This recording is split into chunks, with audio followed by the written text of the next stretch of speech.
বিশ্বনবী রাহমাতুল লিল আলামিন বলেন, যার দুইটা কন্যা সন্তান আছে অথবা তিনটা কন্যা সন্তান আছে, আল্লাহ রাব্বুল আলামিনের নবী বলেন, ওই দুই কন্যা সন্তানের পিতা মাতা অথবা তিন কন্যা সন্তানের পিতা মাতা আর আমি নবীজি জান্নাতে একসাথেই প্রবেশ করব। নবীজি এই কথা বলেন নাই দুই ছেলের পিতা মাতা, তিন ছেলের পিতা মাতা আর আমি নবী জান্নাতে একসাথেই থাকব। নবীজি মেয়েদের ব্যাপারে বলেছেন, ও আমার সম্মানিত এলাকার মা বোনেরা, কন্যা হিসাবে বিশ্বনবী মুহাম্মদুর রাসূলুল্লাহ সাল্লাল্লাহু আলাইহি ওয়াসাল্লাম ইজ্জত এবং সম্মান বাড়িয়ে দিয়েছেন। হাদিসের মধ্যে আছে, যার একটা কন্যা সন্তান আছে জাহান্নাম এবং তার মাঝখানে একটা পর্দা পড়ে যায়, যার দুইটা কন্যা সন্তান আছে জাহান্নাম এবং তার মাঝখানে দুইটা পর্দা পড়ে যায়, যার তিনটা কন্যা সন্তান আছে জাহান্নাম এবং তার মাঝখানে তিনটা পর্দা পড়ে যায়, যার চারটা কন্যা সন্তান আছে জাহান্নাম এবং তার মাঝখানে চারটা পর্দা পড়ে যায়, যার পাঁচটা কন্যা সন্তান আছে জাহান্নাম এবং তার মাঝখানে পাঁচটা পর্দা পড়ে যায়। এরকম ভাবে কন্যা হিসাবে বিশ্বনবী মুহাম্মদুর রাসূলুল্লাহ সাল্লাল্লাহু আলাইহি ওয়াসাল্লাম দাম বাড়িয়ে দিয়েছেন। নারীদের কোনো এরকম টেনশন নাই, পেরেশানি নাই। হাদিসের মধ্যে নবীজি বলেন, ও নারী, তুমি যদি কন্যা হও তোমার দায়িত্ব গ্রহণ করবে তোমার বাবা। ও নারী, তুমি যদি বোন হও তোমার দায়িত্ব গ্রহণ করবে তোমার ভাই। ও নারী, তুমি যদি স্ত্রী হও তোমার দায়িত্ব গ্রহণ করবে তোমার স্বামী। ও নারী, তুমি যদি মা হও তোমার দায়িত্ব গ্রহণ করবে তোমার ছেলে। এরকম ভাবে নারীর কোনো টেনশন নাই, পেরেশানি নাই। বিশ্বনবী মুহাম্মদুর রাসূলুল্লাহ সাল্লাল্লাহু আলাইহি ওয়াসাল্লাম কন্যাদেরকে মহব্বত করতেন, মেয়েদেরকে মহব্বত করতেন। হাদিসের মধ্যে আছে, আল্লাহ নবী বিশ্বনবী রাহমাতুল লিল আলামিন যখন কোনো জায়গায় সফরে যাইতেন তখন তার মেয়ে মা ফাতেমা রাদিয়াল্লাহু তাআলা আনহার সাথে সর্বশেষ সাক্ষাৎ করতেন। এরপর যখন সফর থেকে বাড়িতে আসতেন নবীজি মা ফাতেমার সাথে সর্বপ্রথম সাক্ষাৎ করতেন। নবীজি বলেন, ও আমার উম্মতরা শুনো, আমার মেয়ে ফাতেমা রাদিয়াল্লাহু তাআলা আনহাকে আমার মেয়ে ফাতেমা আমার কলিজার টুকরা, আমার মেয়েকে আমি ভালোবাসি, মহব্বত করি, তোমরা আমার মেয়ে ফাতেমাকে ভালোবাসবা, মহব্বত করবা। এরকম ভাবে আল্লাহর নবী বিশ্বনবী রাহমাতুল লিল আলামিন সুন্দরভাবে এরকম ভাবে মহব্বত করতেন, কন্যাদেরকে মহব্বত করতেন, ভালোবাসতেন। কন্যা হিসাবে একজন নারীর সম্মান এবং মর্যাদা আল্লাহর নবী বাড়িয়ে দিয়েছেন। ও আমার মা বোনেরা, যখন কন্যার থেকে আপনি স্ত্রী হবেন তখন আল্লাহর নবী স্ত্রী হিসাবে আপনার দাম বাড়িয়ে দিয়েছেন এবং সম্মান দিয়েছেন। তোমরা তোমাদের স্ত্রীদের সাথে ভালো ব্যবহার করবা, তোমরা যে পরিমাণ দামের পোশাক পরবা তোমাদের স্ত্রীদেরকে এরকম দামি পোশাক পরাইবা, তোমরা যে পরিমাণ খাবার খাইবা তোমাদের স্ত্রীদেরকে এরকম খাবার খাওয়াইবা। আল্লাহ রাব্বুল আলামিনের নবী বিশ্বনবী রাহমাতুল লিল আলামিন স্ত্রী হিসাবে নারীর মর্যাদা দিয়েছেন। বিশ্বনবী সমস্ত উম্মতদেরকে বললেন, হে উম্মতের স্বামীরা, তোমরা তোমাদের স্ত্রীদের সাথে খারাপ ব্যবহার করবে না, ভালো ব্যবহার করবে। তোমরা যা খাইবে তা খাওয়াইবে, তোমরা যা পরবে সব পরাইবে। এরকম ভাবে স্ত্রী হিসাবে আল্লাহর নবী নারীর সম্মান বাড়িয়ে দিয়েছেন। হাদিসের মধ্যে আছে যে মোহরকে আল্লাহ রাব্বুল আলামিন ফরজ করে দিয়েছেন। একজন স্ত্রীর যে মোহর ধার্য করা হয়, আল্লাহর নবী হাদিসের মধ্যে বলেন, এই মোহর একজন স্বামীর দেওয়া হলো তার উপর ফরজ। আর এই মোহরের টাকা এটা হলো একান্ত স্ত্রীর। এই স্ত্রী যদি মোহরের টাকা দিয়ে লক্ষ লক্ষ টাকার মালিক হয়ে যায়, তারপরে এই টাকার মালিক হলো তার স্ত্রী।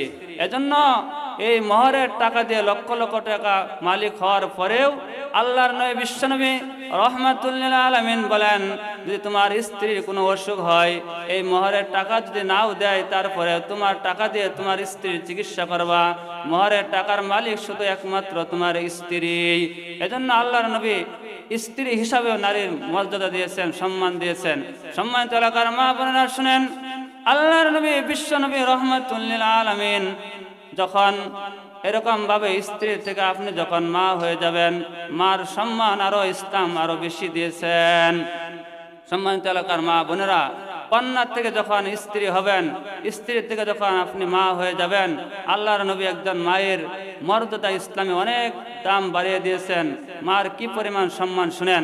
আল্লাহর নবী বিশ্বনবী রাহমাতুল লিল আলামিন বলেন, ও দুনিয়ার সন্তানেরা তোমরা শুনো, তোমার মার পায়ের নিচে হলো তোমার জান্নাত।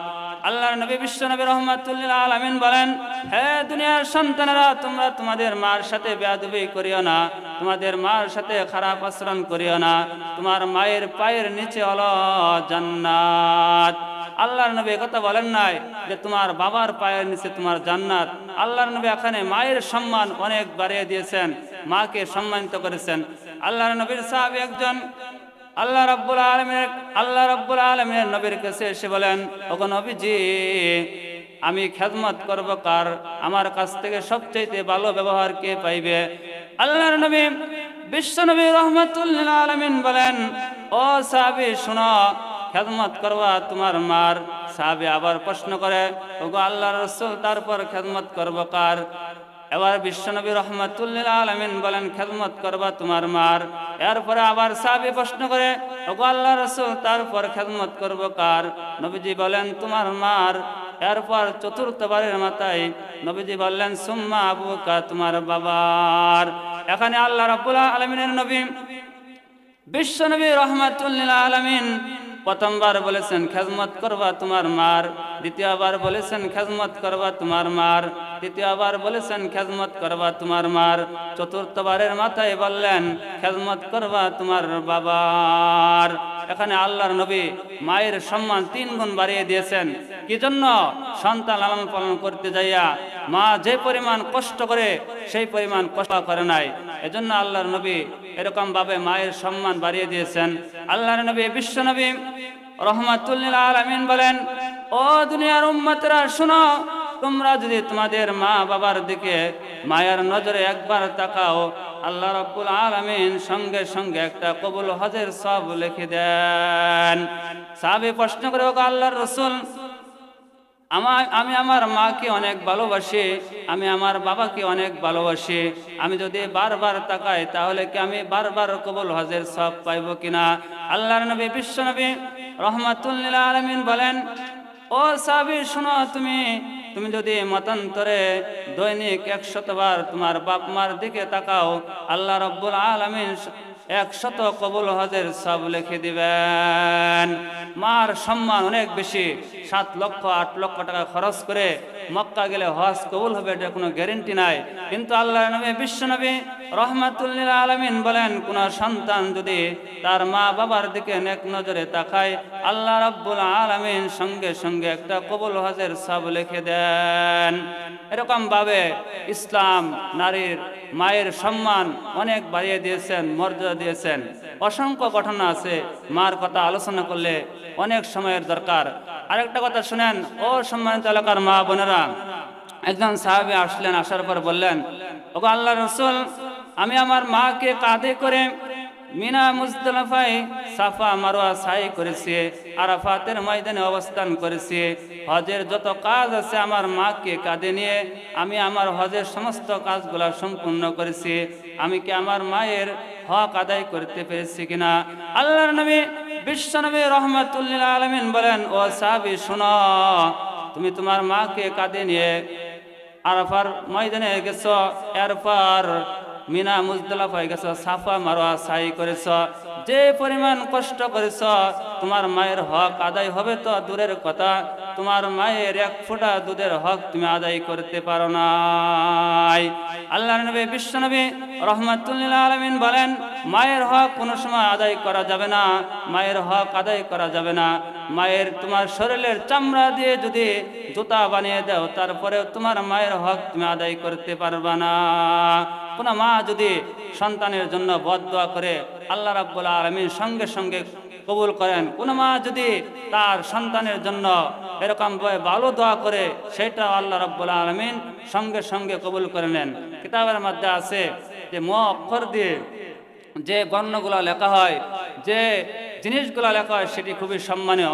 কিতাবের মধ্যে আছে ম দিয়ে মসজিদ লেখা হয়, ম দিয়ে মাদ্রাসা লেখা হয়, ম দিয়ে মক্কা শরীফ লেখা হয়, ম দিয়ে মদিনা শরীফ লেখা হয়, ম দিয়ে মুফতি সাহেব লেখা হয়, ম দিয়ে মুহাদ্দিস লেখা হয়, ম দিয়ে মৌলভী সাহেব লেখা হয়, ম ম দিয়ে মুফাসসির লেখা হয়, ম দিয়ে মেলুক লেখা হয়, ম দিয়ে মুহাম্মাদুর রাসূলুল্লাহ সাল্লাল্লাহু আলাইহি ওয়াসাল্লাম লেখা হয়।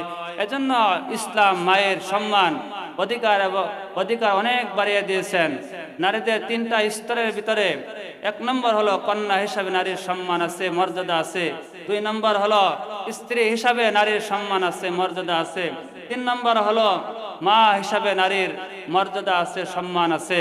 এই তিনটা স্তরের ভিতরে আল্লাহর নবী, বিশ্বনবী রহমাতুল লিল আলামিন নারীর সম্মান বাড়িয়ে দিয়েছেন।